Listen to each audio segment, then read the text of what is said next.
Okay, welcome everybody, and hi to everyone who's joining us virtually. A few announcements. So a reminder to use the Swap Card app to submit your questions, and the hashtag for sharing on social media is hashtag EA Global. So it's my pleasure to welcome Max Dalton. Max is the Executive Director of the Centre for Effective Altruism and the former head of CEA's content team. He previously ran student groups in Oxford and New York, where he studied the cost effectiveness of research and the determinants of technological progress. Please join me in welcoming Max.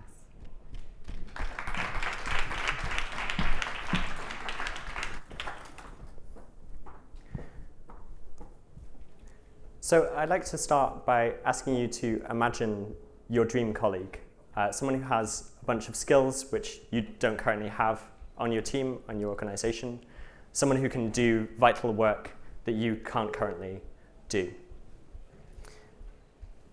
And imagine where that dream colleague might be now. I think they're probably, they might be a university student, they might be a few steps back in their career. And this talk will be about how you can help some mindsets which I think you might want to try on that can help you find that dream colleague. Some reasons why you might or might not want to actually try to use those mindsets. And then finally, some specific ideas for things you could do to make it more likely that you can find this dream colleague. So to start off with some mindsets. I think the first mindset is a kind of part-time mindset, to spend a bit of time helping newer people who are a couple of steps back in the journey, maybe a couple of hours a week, and doing this alongside your main work. A second mindset you can use is to maybe go more all in and say, okay, rather than doing my research or my operations work, I'm going to view myself as instead building a team around the research questions that I have for the longer term, and building a field that you want to be a part of in 5 years' time, rather than just being an individual contributor. So having that more as like the full-time thing that you're doing. So these are two mindsets that I think you might want to consider, a part-time mindset and a full-time mindset. But before we explore those more, I want to look into why might you want to do this? Why might this be a good idea? And I think broadly there are some reasons of impact, which is maybe the first thing we care about, and then also some more personal reasons why you might want to consider this. So first off, impact. I think the key argument here is a multiplier argument. So I think if you spend a few dozen hours talking with people, helping advise them, mentor them, support them in their career, you might every now and then be able to help switch someone into a much more high impact path, or you might be able to accelerate them in that path by a few months or a year. And so I think there are cases, obviously you need to do counterfactual adjustment and a whole bunch of caveats, but I think there can be cases where you put in a few hours and you get a lot more aligned time in the long run from someone else. And I think this is backed up by survey data as well. So this is data from Open Philanthropy, and they were basically asking people what got you into your career path. And you can see that the green and the yellow, a lot of that is just people giving each other advice. And that's actually comparable to the impact that a bunch of major organizations had. So I think people giving each other advice can be just very powerful. And I think another reason why you might want to consider this is that when we ask community leaders what percentage of our resources should we be putting in different buckets, it looks like compared to what they think we should be putting into Meta, we're still not putting in enough. And so that means that if you're doing direct work, maybe you should consider spending a bit of your time also on Meta projects to right that balance. And then there are some other reasons, some personal reasons why I think this might be a good idea for you too. So one is to pay it forward. So I know that I've benefited a lot from mentorship from people in the past. And I think there's it feels like a good norm for the people who benefited from mentorship and advice and support to pay it on to other people who really need that support. Another reason is to build your network. So yeah, a lot of the people who you might be talking to, they currently might be quite junior, but they might well end up being leaders of the field. And if you start building those relationships and getting to know them, I think both you and the field will benefit in the long run. And remember that you're tracking things that other people are not. So like CEA tries to keep abreast of a bunch of different fields, but if you're doing research in a particular area, you're going to know a lot more about the people you want to hire. You're going to know a lot more about how to communicate the ideas well. And so it's really vital that you get involved if you want to see the type of field that you want to be a part of. And finally, I think it can just be satisfying. A lot of our work, we don't have a direct benefit. We don't see the direct benefit very much. You might be doing research which you hope will reduce existential risk in the long run. Whereas mentoring someone, I think it can be just very nice to see someone's career progress and help them find a satisfying place. But I think it's also worth considering why not do this. And probably the main reason I bet is that it feels like there's just not any time. And yeah, I think you're probably kind of right about this. You are busy and you're doing a bunch of important things. But because of the multiplier argument, I think sometimes it can be that this sort of field building work is even more high impact than your direct research work, and it is just something that you should prioritize and put first. Another reason might be that you're focused on your own work. You've got your own agenda, your own ideas and vision that you're driving forward. But again, I think it might be more effective to drive that vision forward as part of a team and by building a team and a field around those ideas. You're much more likely to be able to tackle the problems in the long run. And finally, you might think, this just isn't a good fit for me. I much prefer operations work, or I prefer to be in a spreadsheet or doing research. But actually, I think there are often ways to use different skills. You might not be a good fit for some types of community building, but it might be another way that you can help build the field that does leverage the skills you have. So now onto some specific ideas. And I'm just going to share a bunch of different ideas. You know yourself best, and you can best figure out how you want to contribute here. So yeah, play to your strengths as we go through this. So on that first kind of approach or mindset to helping build a field, which is this part-time mindset of helping people who are maybe a couple of steps back in their journey, we're going to dig into some ways you might find such people. But yeah, first I want to say that one to two steps back in your journey, I think is a real sweet spot. So if you have just entered a job, you're going to know a lot about the application processes that you went through. You're going to give much better advice to people who are on the job market than maybe someone much senior. And similarly, if you're just finishing up a PhD or something, you're probably going to be able to give much better advice to people who are just starting out on a PhD about how to be successful in that.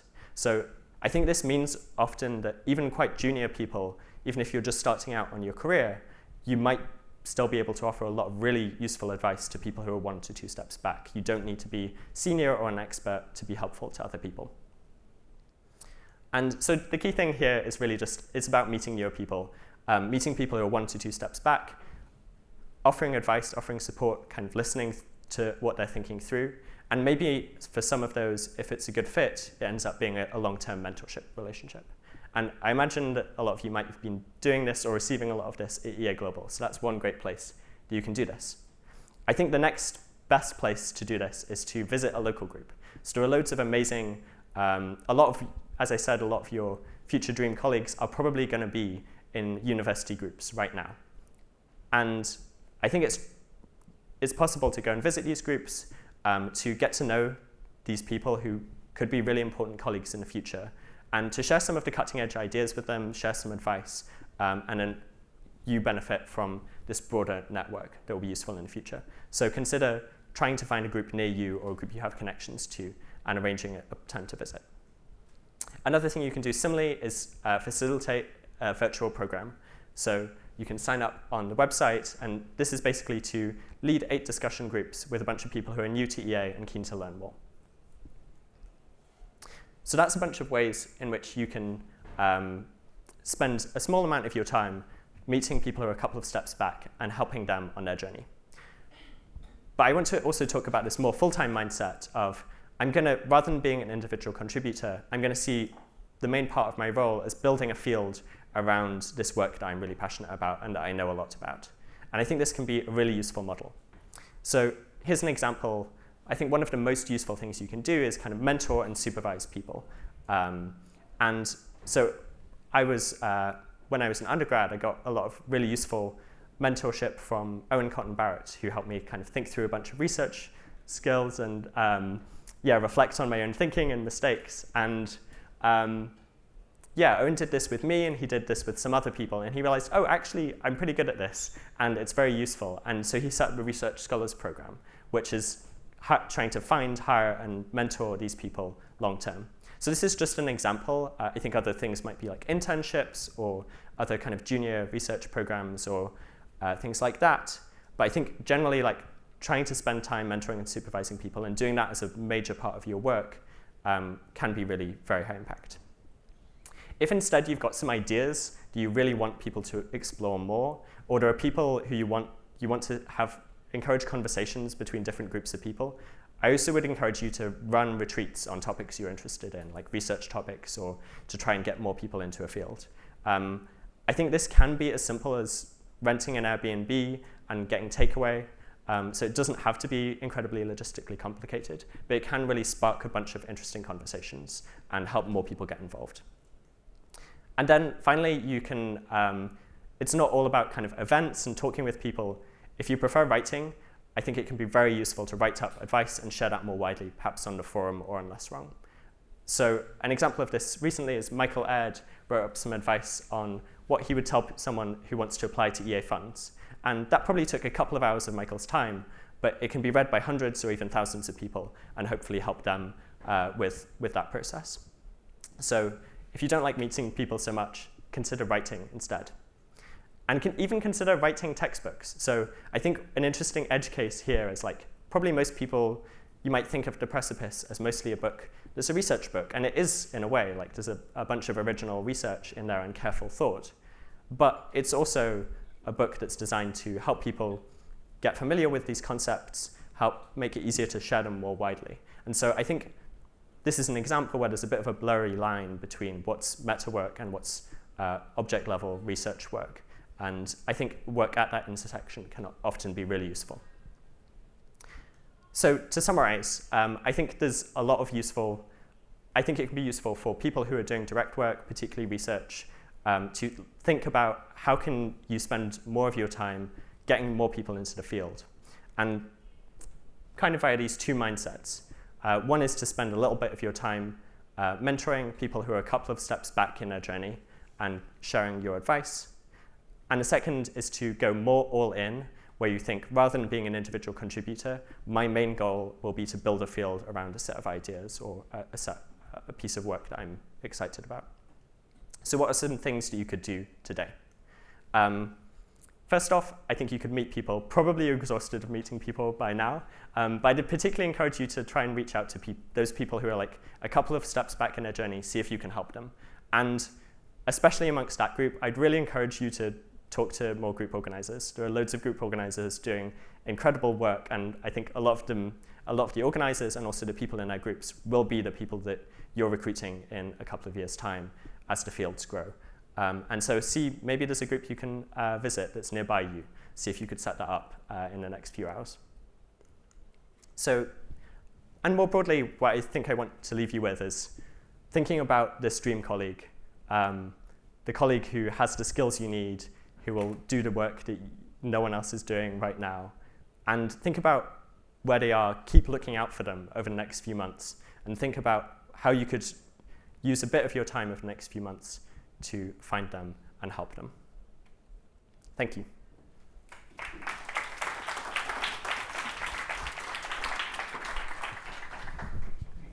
Thanks very much, Max. So you talk about a kind of a multiplier effect when you do this kind of work and mentoring people. But how do you think about the kind of counterfactual impacts of that mentoring if they're already kind of EA sympathetic? Yeah, so I think this is one reason why I talked about it as a bit more of a speed up rather than necessarily switching someone from like producing no value to producing tons of value. So yeah, I think it can be easier to think about how rather than maybe someone was gonna switch into a new career in October, but you talk to them in January and you like get them involved a bit sooner, and so you can maybe counterfactually be responsible for those few months of work. So that's a bit of the idea. I don't think you can kind of make the whole difference, but you can speed things up, and that's quite valuable. Yeah, absolutely.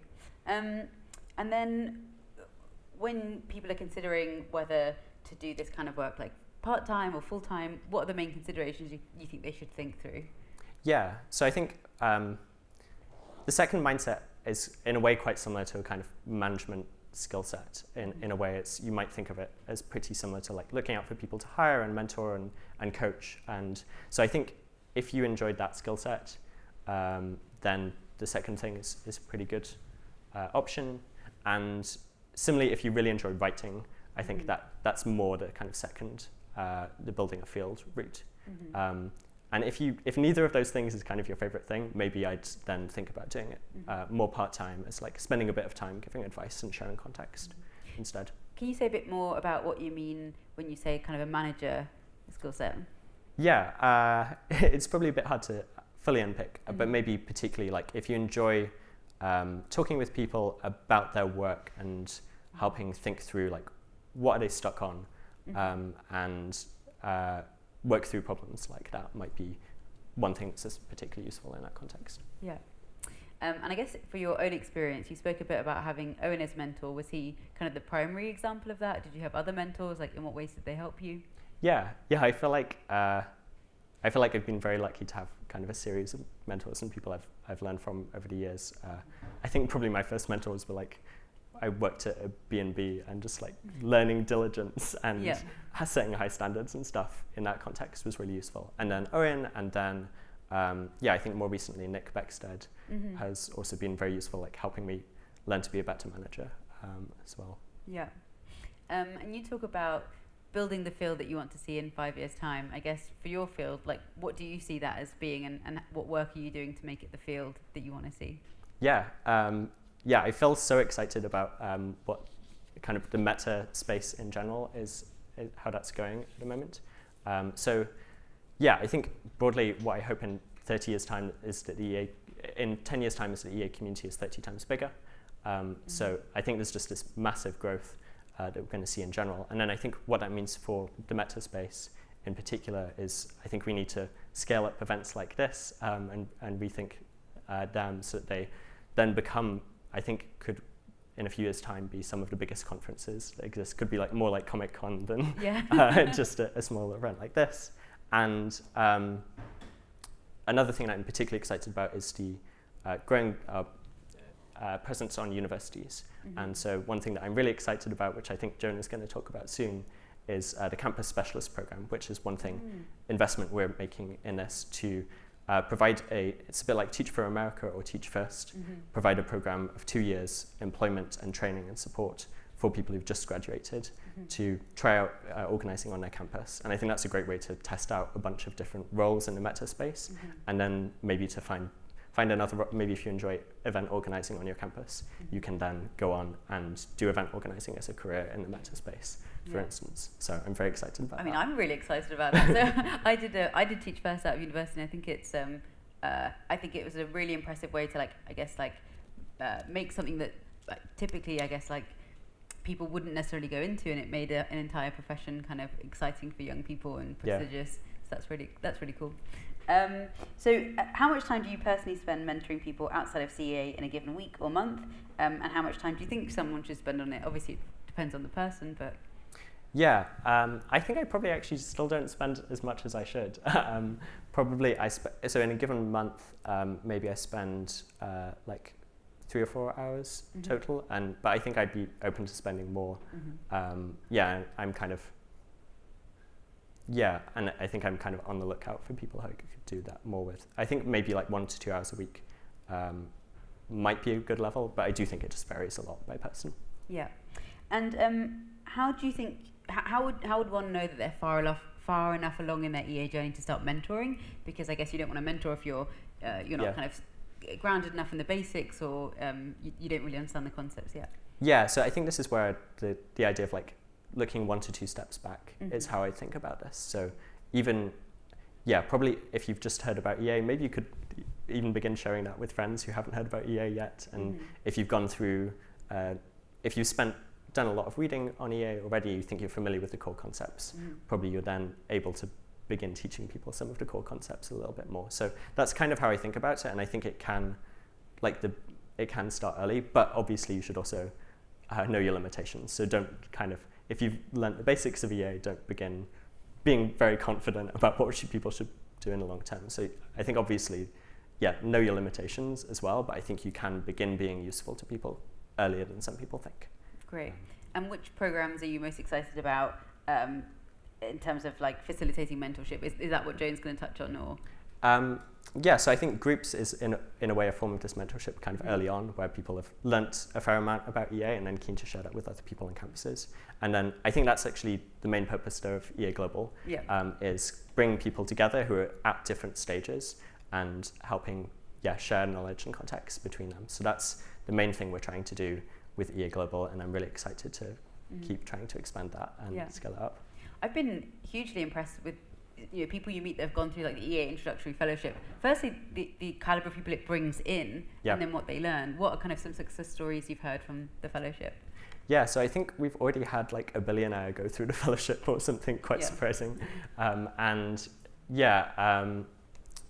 I think generally some of the biggest successes so far have been, I think one of the great things about the virtual fellowships in particular is that anywhere there's an internet connection, you can be a part of them. And so that's been really useful for setting up EA communities in new parts of the world, new universities, because there can be a few people who we find through the virtual programs, and we can then connect them and say hey, you might want to start a local group. So that's really nice to see that then leading to more established communities. Yeah, wonderful.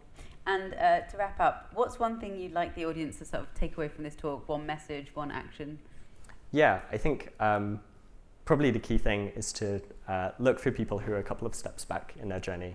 And in particular at this conference, see if you can talk to some group organisers before you go home. Okay, wonderful. Thanks very much, Max. Please join me in thanking Max.